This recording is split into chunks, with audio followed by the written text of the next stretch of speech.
अस्सलाम वालेकुम, hello everyone. आज हम उर्दू से इंग्लिश फ़िक्रात को देखेंगे और ये जो फ़िक्रात हैं ये बहुत इम्पोर्टेंट हैं और मैं उम्मीद करता हूँ कि ये आपके लिए बहुत हेल्पफुल होंगे। पहला फ़िक्रा है, मैं आपका जुल्म बर्दाश्त नहीं करूँगा। I won't bear your injustice. I won't bear your injustice. मैं इससे ज़्यादा नफ़रत के लायक हूँ। I deserved to be hated more than this. I deserved to be hated more than this. मुझे मेरे गुनाहों की सज़ा मिल गई। I got the punishment for my evil deeds. I got the punishment for my evil deeds. वो हर वक्त आपको याद करता रहता है।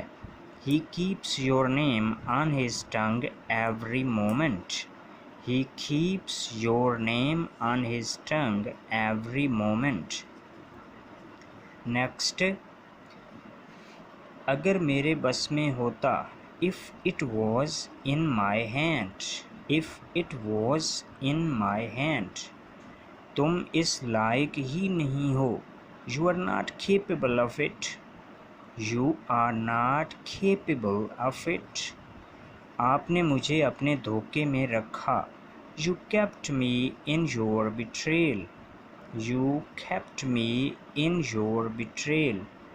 वो आपको अपने घर की दहलीज भी पार नहीं करने देगा। He will not let you cross the line of his house. He will not let you cross the line of his house.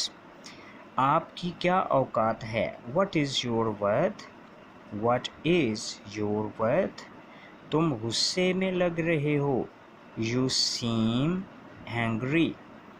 You seem angry. ये वाले फ़िक्रात बहुत इम्पोर्टेंट हैं और इनकी बहुत ज़्यादा डेली लाइफ में बहुत ज़्यादा अहमियत है।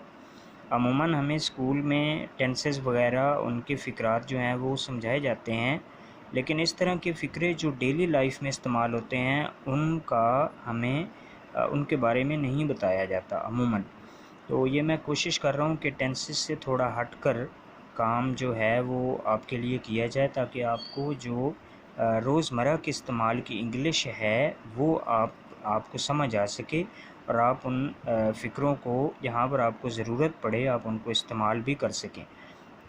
तो ये इस सेंस में ये वाले जो फ़िक्रे हैं ये बहुत ज़्यादा इम्पोर्टेंट हैं। मसलन मैं आपका जुल्म बर्दाश्त नहीं करूँगा, जहाँ से हमने शुरू किया था। I won't bear. अब वॉन्ट जो है ये विल नाट की कंट्रैक्शन है, यानी विल नाट को जब हम कंट्रैक्ट करते हैं और उसको मुख्तसर कर देते हैं तो वो वॉन्ट बनता है। I won't bear your injustice. आप ऐसे भी कह सकते हैं I will not bear your injustice. So won't की जगह आप विल नाट भी कह सकते हैं और विल नाट की जगह आप वॉन्ट कह सकते हैं। मैं इससे ज़्यादा नफ़रत के लायक हूँ। I deserve to be hated more than this. मैं इससे ज़्यादा नफ़रत के लायक हूँ। अब ये फ़िक्रा जो है आप किसी से ऐसे ही बाय द वे पूछ लेना, वो एक बार तो परेशान हो जाएगा, क्योंकि इस तरह का फ़िक्रा कभी ना उसके सामने बोला गया ना उसको समझाया गया कि इस तरह के फ़िक्रों की इंग्लिश क्या होती है। तो ये बहुत ज़्यादा जो है वो कंफ्यूज करने वाले फ़िक्रात होते हैं। मैं इससे ज़्यादा नफ़रत के लायक हूँ। I deserved to be hated more than this. मुझे मेरे गुनाहों की सज़ा मिल गई। I got the punishment for my evil deeds. Evil deeds बुरे अमाल, गुनाह। वो हर वक्त आपको याद करता रहता है। He keeps your name on his tongue every moment. He keeps your name on his tongue every moment.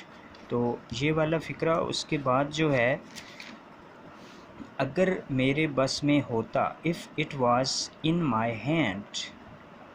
अब मेरे बस में in my hand, if it was in my hand.